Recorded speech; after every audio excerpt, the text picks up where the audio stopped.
Assalamualaikum warahmatullahi wabarakatuh. Sebelumnya perkenalkan, nama saya Alfi Junansari. Di sini saya sebagai moderator akan mempresentasikan tugas besar rekayasa perangkat lunak dari kelompok 6. Sebelumnya perkenalkan anggota kelompok kami yang di kelompok 6. Yang pertama yaitu saya sendiri, Alfi Junansari. Yang selanjutnya Sherry Sabrina. Saya Rizky Pangestu. Saya Nurul Sabila. Di sini kami akan mempresentasikan mengenai proyek dari rekayasa perangkat lunak. Di sini kami membuat mengenai sistem penjualan undangan digital. Di sini kami menamai sistemnya dengan DivinLab atau Digital Invitation. Baik, untuk yang pertama ini mengenai tujuan akan disampaikan oleh Jali. Baiklah, kartu undangan sudah menjadi bagian dari masyarakat Indonesia yang digunakan sebagai sarana untuk mengundang dalam berbagai acara seperti tunangan, pernikahan atau resepsi, pesta ulang tahun, open house, dan masih banyak lagi. Tidak dapat dipungkiri bahwa permintaan kartu undangan cukup besar di Indonesia. Pada era modern seperti sekarang ini, kartu undangan hadir dengan wujud yang sangat kreatif dan unik, dengan tujuan dapat memberikan kesan kepada pengirim ataupun penerimanya. Berdasarkan hal itu, kami memiliki rencana untuk membuat inovasi berupa undangan digital atau yang kami beri nama dengan DivinLab, Digital Invitation. DivinLab ini memiliki tujuan antara lain: 1. Mempermudah komunikasi antara customer dan perusahaan. 2. DivinLab dikemas menarik mungkin dengan hadirnya gambar ataupun video yang terhubung secara jaringan atau secara fisik tidak dapat disentuh. 3. Bersifat ramah lingkungan dibandingkan kartu undangan konvensional karena tidak menggunakan media. 4. Memperluas jangkauan customer. Selanjutnya, deskripsi umum. Di sini terdapat kebutuhan user. Yang pertama, customer memilih jenis kartu undangan yang akan dipesan. Yang kedua, customer dapat melakukan input data untuk memesan atau custom by request undangan digital. Yang ketiga, customer menerima undangan digital yang telah dipesan melalui proses pembayaran berhasil dilakukan. Selanjutnya ada kebutuhan fungsional yang memuat: 1. Sistem menyediakan berbagai contoh desain kartu undangan. 2. Sistem dapat menerima input data dari customer. 3. Proses pembayaran dapat terhubung dengan aplikasi e-wallet atau m-banking. Selanjutnya terdapat kebutuhan sistem. Kebutuhan sistem ini mencakup sebuah proses yang harus dilakukan. Yang pertama, sistem memungkinkan customer untuk melakukan perubahan desain undangan selama undangan tersebut belum masuk dalam tahap akhir. Kedua, sistem harus dapat menerima pesanan customer. Selanjutnya terdapat informasi yang terkandung. Yang pertama, sistem harus dapat menyimpan desain dan data customer. Yang kedua, sistem memberikan estimasi harga berdasarkan jenis undangan. Yang ketiga, sistem menentukan estimasi pekerjaan menurut jenis undangan yang dipilih dan tingkat kerumitan desain undangan. Selanjutnya terdapat kebutuhan non-fungsional. Di sini terdapat aturan bisnis yang mencakup: 1. Setiap pemesanan dilakukan harus jelas dengan adanya proses penginputan data. Yang kedua, proses pemesanan dilakukan minimal seminggu sebelum jadwal kartu undangan dirilis. Yang ketiga, customer wajib menyetujui dan membayar biaya operasional sehari sebelum kartu undangan diproses. Kemudian ada atribut kualitas, mencakup: 1. Tersedia berbagai macam jenis dan desain kartu undangan. 2. Customer dapat melakukan proses request kartu undangan. 3. Sistem dapat melayani 50 transaksi per menit. 4. Update desain kartu akan dilakukan setiap 1 minggu sekali. Selanjutnya terdapat antarmuka. Antarmuka ini mencakup: 1. Menu tampilan dalam bahasa Indonesia. 2. Sistem menggunakan protokol HTTPS untuk akses menggunakan browser. 3. Sistem harus dapat digunakan pada sistem Android. 4. Elemen antarmuka pengguna harus dapat ditampilkan IA7 ke bawah, Firefox, Chrome, dan Opera. 5. Elemen antarmuka. 6. Sistem harus dapat terhubung dengan aplikasi e-wallet atau m-banking untuk melakukan proses pembayaran. 7. Pembayaran harus mematuhi syarat dan ketentuan yang berlaku. Selanjutnya terdapat batasan. Dalam program ini terdapat beberapa batasan yang harus dipatuhi. 1. Aplikasi harus terhubung dengan internet. 2. Aplikasi hanya dapat digunakan pada platform Android dan web. 3. Versi Android minimal stick Android Marshmallow. 4. Aplikasi hanya bisa digunakan oleh akun yang telah terdaftar. 5. Pengguna hanya dapat mendaftar menggunakan akun email atau nomor telepon. 6. Pembayaran online hanya dapat dilakukan pada aplikasi e-wallet atau m-banking yang telah bekerja sama dengan sistem. Kemudian ada lingkungan operasi. Agar bisa digunakan secara maksimal, DivinLab membutuhkan lingkungan operasi sebagai berikut. Yang pertama yaitu operasi sistem, Chrome, Firefox, Opera, dan lain-lain. Hal ini dibutuhkan agar DivinLab bisa diakses melalui website. Yang kedua adalah platform Android, minimal versi 6.0, agar aplikasi bisa digunakan di smartphone pengguna. Berikutnya adalah desain data.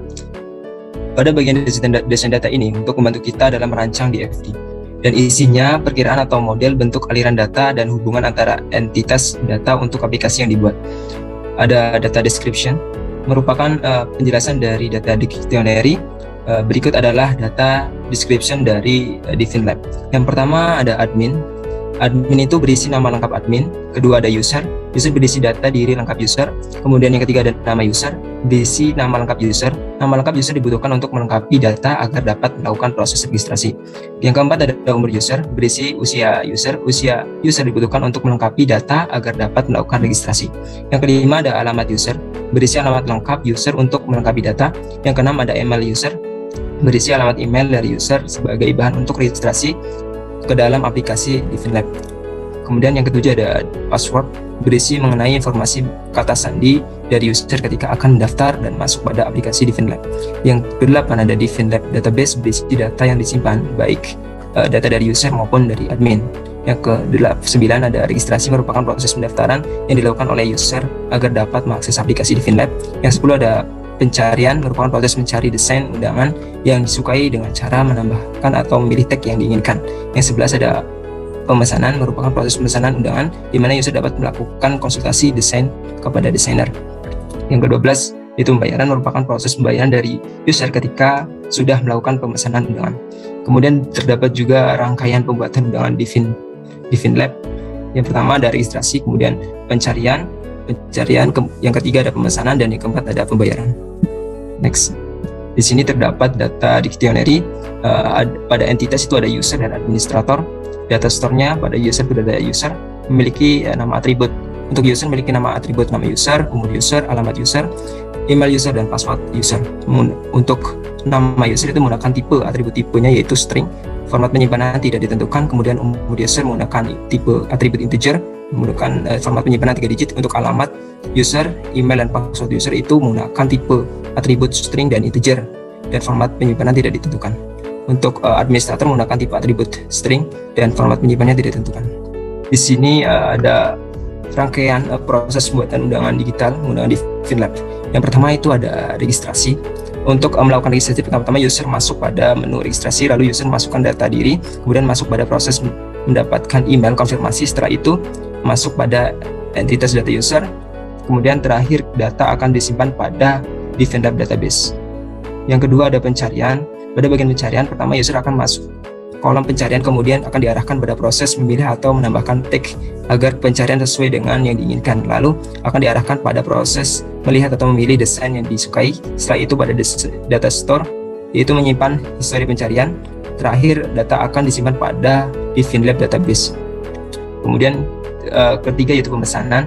Penggunaan data melakukan registrasi. Pengguna setelah melakukan registrasi kemudian melakukan pencarian, lalu ditampilkan berbagai tema, pilihan warna, dan contoh desain yang diinginkan. Kemudian masuk pada proses konsultasi dengan desainer. Setelah itu hasil konsultasi dengan pengguna dan dikirimkan ke proses desainer undangan. Lalu desain yang sudah final akan diberikan kepada pembuat undangan yang masuk pada proses pembuatan undangan. Setelah itu undangan yang telah selesai akan dikirimkan ke user atau pengguna, serta data akan dimasukkan ke dalam database untuk referensi di masa mendatang jika user ingin mengeditnya kembali. Kemudian data masuk pada DefinLab database. Entitas admin juga dapat mengakses dan mengubah data yang relevan di database DefinLab dan akan tersimpan pada DefinLab database. Yang keempat yaitu pembayaran. Pada bagian pembayaran, admin akan melakukan proses pengisuan slip pembayaran dan akan dikirimkan pada entitas user. Setelah itu user akan menerima slip pembayaran, lalu menuju proses pembayaran, kemudian user menerima bukti pembayaran. Setelah itu menuju data store, yaitu data pembayaran yang kemudian data akan disimpan pada DefinLab database. Kemudian admin akan menerima data konfirmasi pembayaran. Dan di sini ada use case normal diagram. Use case di sini menggunakan 3 aktor, yaitu pengunjung, pelanggan, dan admin. Pengunjung sendiri hanya mendapatkan beberapa akses, sedangkan sebagai pelanggan akan mendapatkan akses lebih banyak. Kemudian selanjutnya ada use case, include, dan extend diagram. Di sini menggunakan 3 aktor, yaitu admin, sistem aplikasi atau DefinLab, dan pelanggan.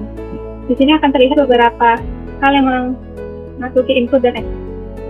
Baiklah, selanjutnya ada activity diagram. Jadi activity diagram ini yaitu diagram yang memperlihatkan atau memodelkan proses-proses yang terjadi pada sebuah sistem. Nah, di sini pada activity diagram ini terdapat activity diagram untuk registrasi atau daftar. Setelah itu terdapat activity diagram pilihan desain, kartu undangan. Next, terdapat juga activity diagram request kebutuhan dan pemesanan dan transaksi. Jadi activity diagram itu menunjukkan alur-alur dari rangkaian proses pembuatan suatu sistem atau aplikasi tadi. Baik, selanjutnya yaitu kelas diagram.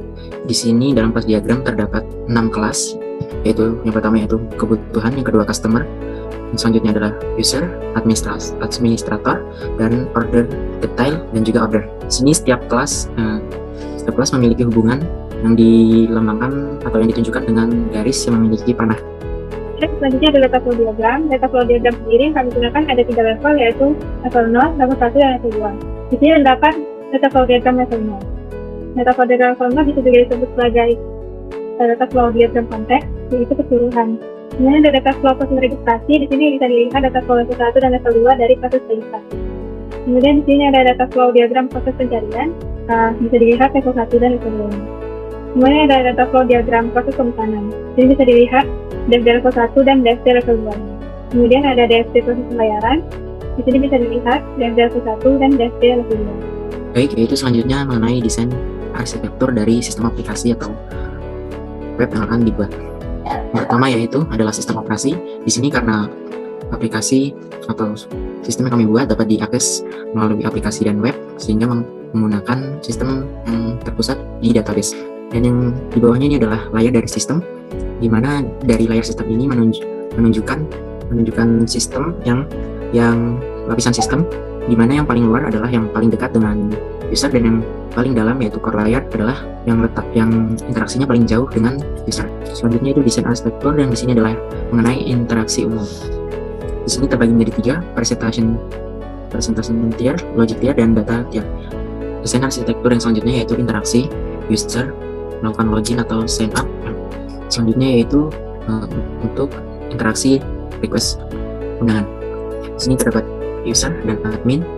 Di sini pertama user melakukan request, maka request tersebut akan diproses di database, selanjutnya akan diteruskan ke admin. Nah, setelah admin mengonfirmasi, maka konfirmasi tersebut akan dikirimkan ke database. Selanjutnya di database akan diproses dan mengirimkan sinyal atau output ke user berupa perintah atau dari rincian harga untuk dibayar.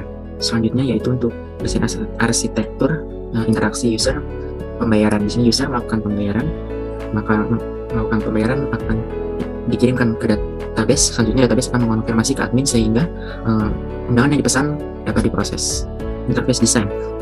Di sini yang pertama itu halaman awal.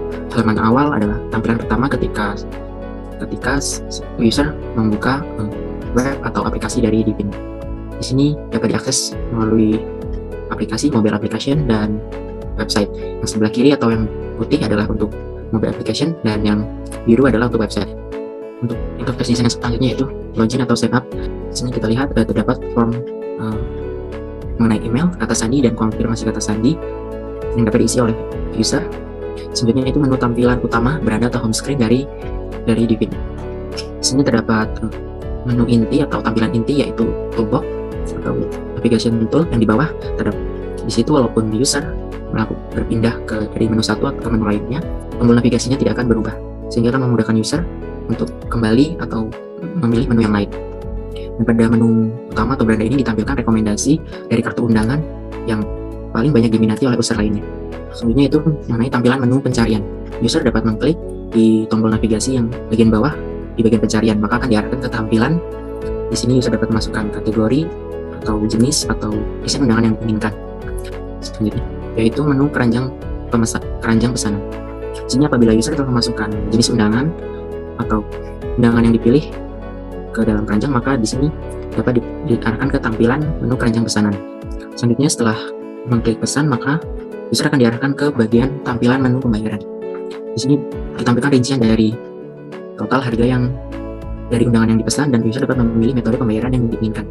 Dan yang terakhir yaitu tampilan untuk pesanan diproses. Di sini ditampilkan dari pesanan yang telah dipesan oleh user yang sedang diproses oleh pembuat undangan atau desainer. Jika undangan tersebut sedang diproses, maka akan ditampilkan undangan Anda sedang disiapkan. Namun jika undangan telah diproses atau telah selesai, maka tulisannya ditampilkan undangan Anda telah siap. Dan user dapat mengunduh langsung melalui tombol unduh di sebelah kanan bawah yang berwarna putih. Dan itulah dari interface design. Di sini kami menggunakan interface yang sederhana namun mudah dipahami dan juga tidak membuat user merasa kebingungan.